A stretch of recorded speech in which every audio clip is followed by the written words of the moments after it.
Magandang hapon po. Nagsimula ng bumiyahe pabalik ng Metro Manila mga galing probinsya ngayong huling araw ng long weekend dahil sa undas at wellness break. Sa NLEX, inaasahang aabot sa mahigit kalahating milyon ang daraan ngayong araw. Ang latest doon sa live na pagtutok ni Darlene Kai. Darlene? Pia Ivan, nagsimula ng bumigat yung daloy ng trapiko sa iba't ibang bahagi ng NLEX southbound. Tulad na lang dito sa Balintawak, pati na sa Pampanga sa bahagi ng San Fernando. Sa Bulacan naman mula Santa Rita hanggang Bukawe Toll Plaza at bago sumampa sa Skyway. Sabay-sabay kasi yung libu-libong motorista na bumiyahe ngayon dahil huling araw na ng long weekend.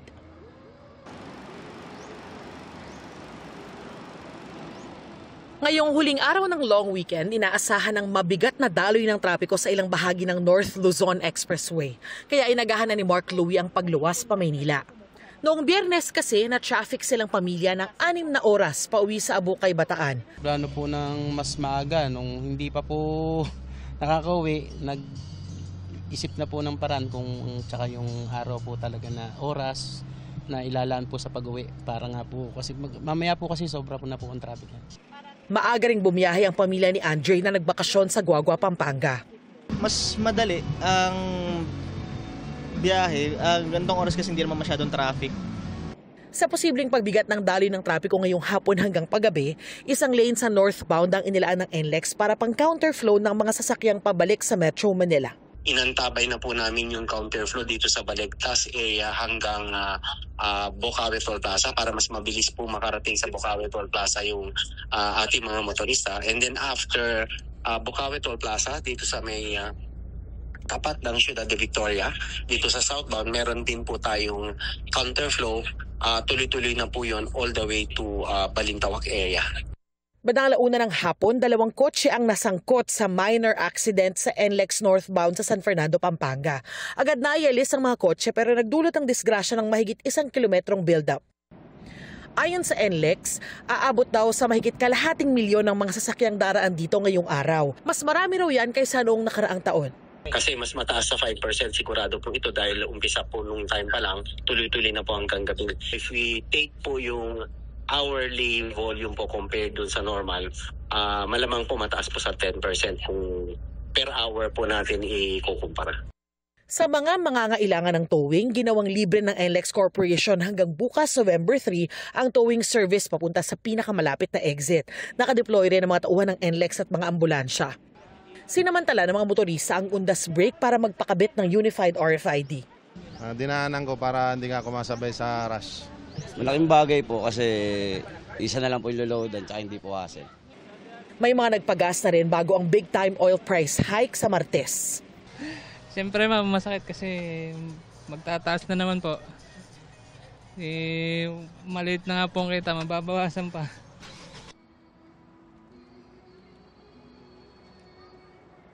Ivan, ayon sa pamunuan ng NLEX, asahan daw na buong gabi na magiging mabigat yung daloy ng trapiko sa iba't ibang bahagi ng NLEX southbound. Bahagya raw magiging magaan yung traffic situation mula 12 a.m. hanggang 3 a.m. pero muling bibigat yan mula 4 a.m. hanggang umaga na ng Lunes. Yan ang latest mula rito sa North Luzon Expressway. Balik sa iyo, Ivan. Maraming salamat, Darlene Kai. Mas maluwag po ngayon kumpara sa mga nakaraang taon na kung kailan nagtapos ang undas ang daloy ng trapiko sa South Luzon Expressway. At nakatutok si Dano Tingkungko. Maliban sa konting build-up sa Alabang Sukat kaninang hapon, maluwag ang halos lahat ng bahagi ng SLEX sa maghapon. Inaasahan ng pamunuan ng SLEX na umaga pa bukas bibigat ang trapiko sa SLEX sa Skyway na maaaring lagpas sa average na 1 milyon kada araw na vehicle volume ngayong undas.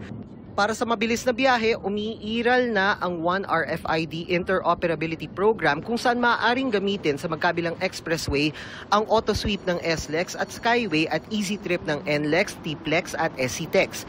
Basta naka-enroll ang RFID online. Naka-standby pa rin ang quick response team sa SLEX kabilang ang mga ambulansya, tow truck at fire engine.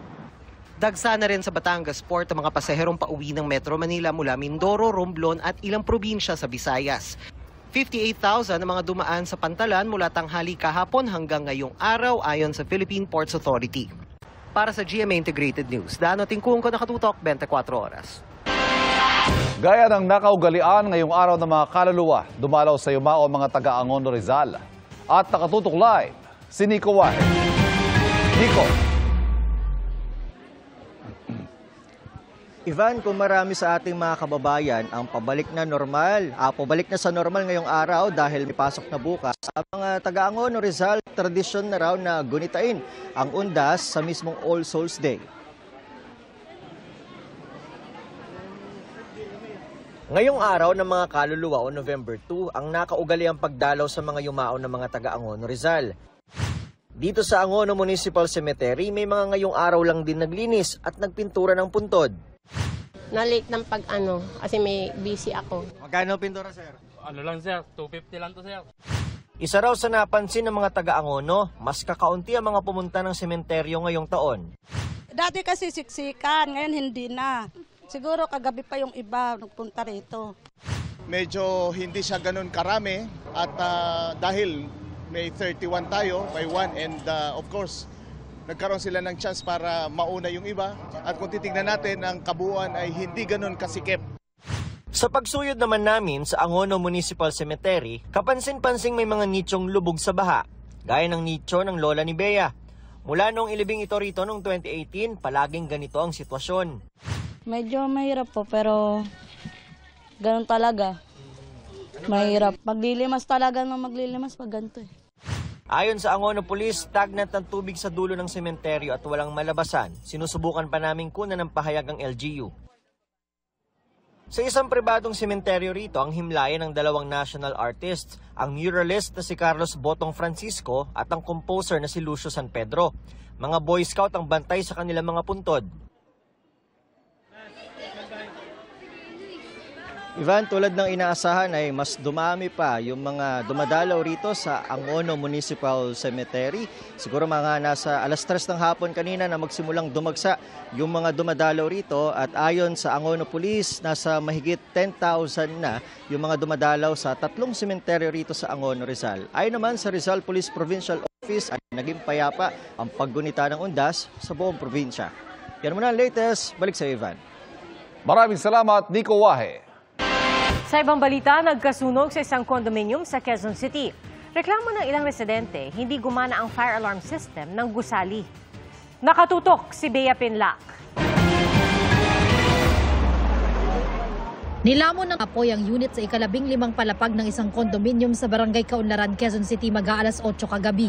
Ayon sa Bureau of Fire Protection, walang ibang nadamay na condo unit. Nakausap po yung mga unit owner po, nasa cemetery daw po sila kanina.